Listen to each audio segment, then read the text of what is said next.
Hello everybody and welcome to another episode of This Week in Philadelphia Sports, where, as you might have guessed it, we go over everything that's happened this week in Philadelphia sports. Again.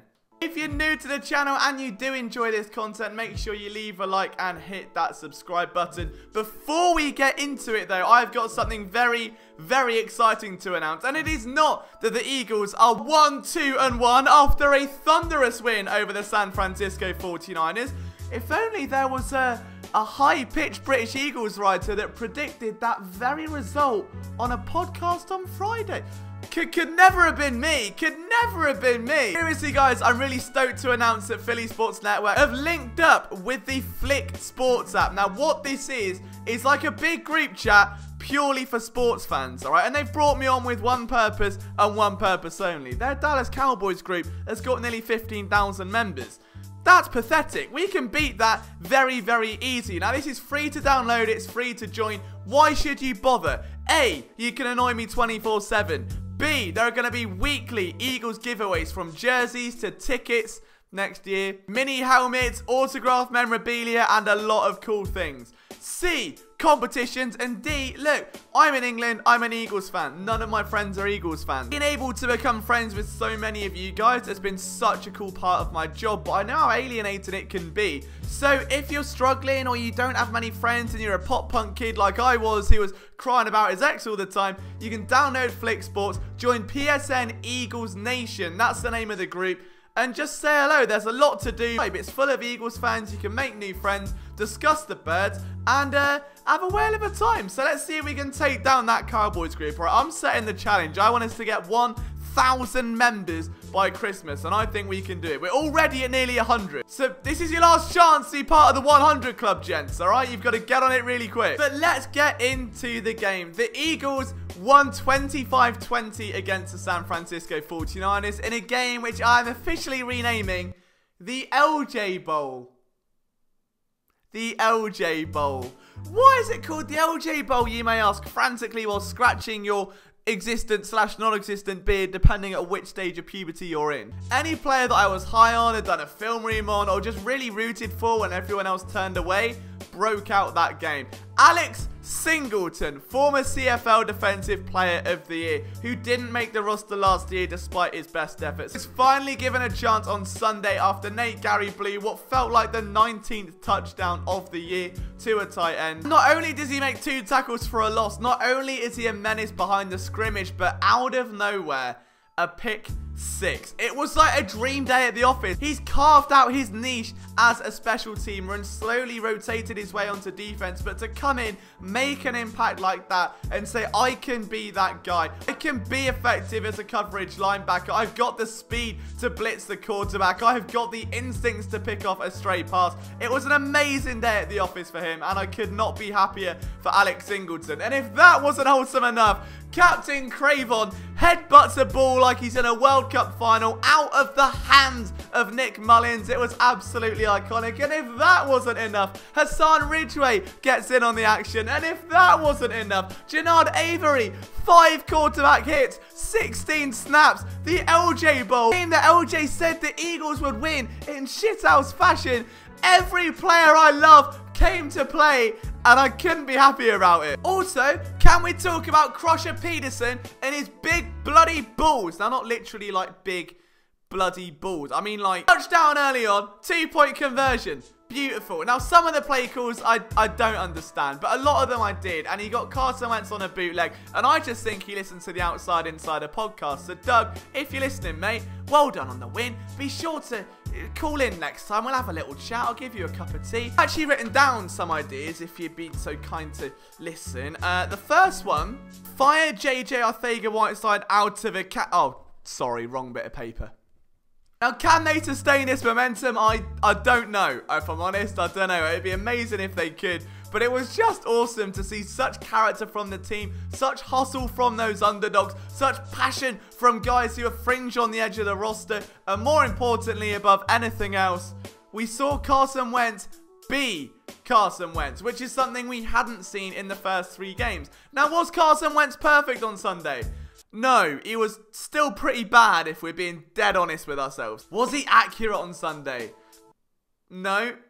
But what he was Carson Wentz. And that's all the Eagles needed him to be. Saying that he couldn't maybe make all the throws in the world with his arm. Wentz rushed for 37 yards on 7 attempts. Was constantly a threat outside of the pocket. But not only that, he rushed for a touchdown, dove for a first down, and gave Dante Johnson hell as a blocker during a Jalen Hurts snap. Now, on that note, really quickly, while we're talking Jalen Hurts, I have never seen Carson Wentz look at Jalen Hurts with a look in his eye of anything other than I'm going to give you a sweet chin music if you step anywhere near me. It's so weird. Like, I've never seen him look even remotely positive in his direction. There's just this snarl of like wanting to rip his throat out, and it's kind of a vibe. Doug Peterson did a great job of scheming him outside, of getting him into situations where he can force the ball to wide receivers, or the wide receivers can adjust on a ball for Carson Wentz in open space, and it worked. Carson Wentz with a brilliant pass to Boston Scott that was negated by a penalty. I don't understand why he was taken out of play later,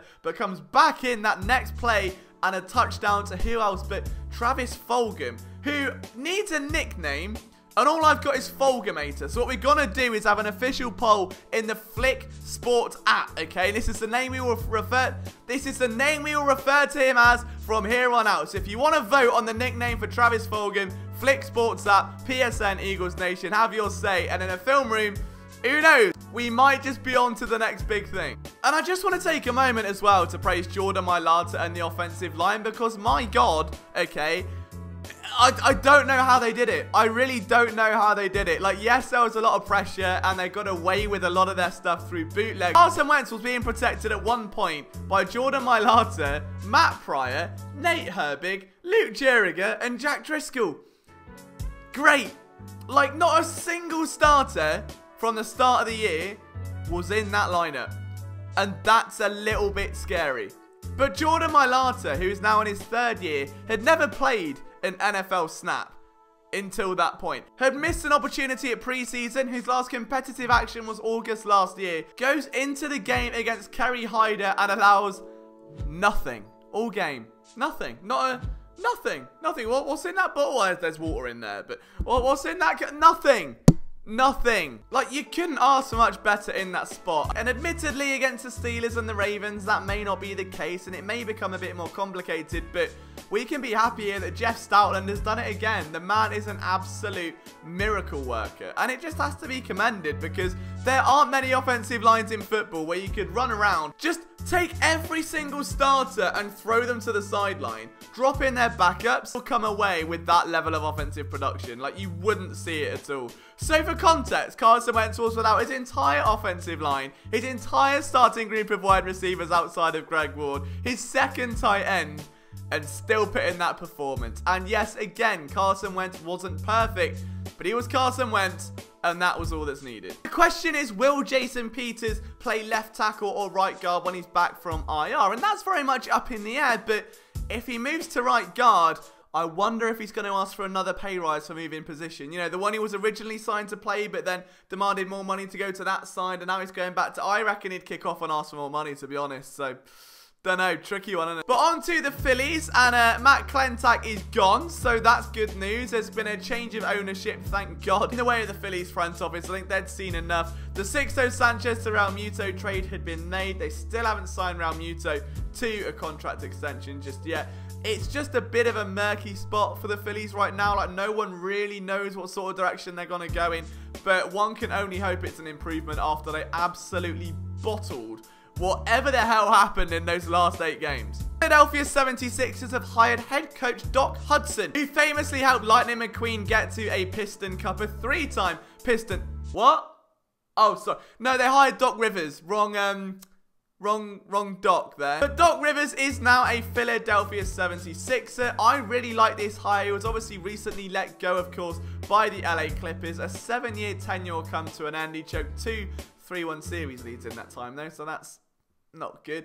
But he's one of the most winningest, if that's a word, active NBA head coaches. So I love that. And he's obviously got a history with Tobias Harris as well. The two overlapped a couple of years ago. Harris had one of his best seasons, and the Clippers went on a very scintillating run that year. So I do like that aspect, and if there's anyone that can get the best out of Tobias Harris, it's the man that got the best out of him before. And Harris, as we know, after signing that max contract, didn't really live up to those expectations in year number 1 after signing it. Maybe Doc Hudson can throw him to a cactus patch and get the best out of Tobias. As for Al Horford, leave him in the cactus patch. Just throw him there, leave him there, and we'll move on. Tobias have the NHL Draft tomorrow. They will pick 23rd, and on the night before Christmas, all through the house is the word. Something could be something about a mouse. Basically, it's meant to be quiet. The joke was it wasn't quiet because Matt Niskanen decided to retire. Fair play to him. Former Stanley Cup champion. Was a massive impact on Ivan Provorov. And then the Flyers re-signed Justin Braun. So I guess the chances of them drafting a defenseman have become a little bit less. I personally think they're going to go for a winger. They've stockpiled centres so much over the last few years. From Nolan Patrick to Morgan Frost to O'Brien. Like, there's so many. So for me, I think winger depth would be key. I've fallen in love with Jack Quinn. I would trade whatever it takes to get Jack Quinn. If he's not there, they will see what options are available. But it'll be an intriguing day or two for the Philadelphia Flyers, who are really now trying to make the most of a very odd circumstance when it comes to drafting. The Philadelphia Union, meanwhile, lost to Toronto FC, which was certainly not a vibe. The final score was 2-1. The Union opened the scoring early on with Sergio Santos inside 5 minutes, and then it just faded away, really. Not good in terms of, obviously, the race for the Eastern Conference, knowing that Toronto are now ahead of them and take that extra 3-point margin. But the Union still well within the title hunt. They're 4th place at the minute, only 3 points off the top of the division through 15 games. So still a lot to play for the Union, and although they lost to Toronto, they're still in a very, very good spot here to challenge for an Eastern Conference crown. But that's it, guys, for another episode of This Week in Philadelphia Sports. Thank you so much for watching. Hopefully, I will see you on our Flick Sports group chat very soon with all the boys making all the noise. From myself, Liam Jenkins, see you soon. Take care. Go Birds.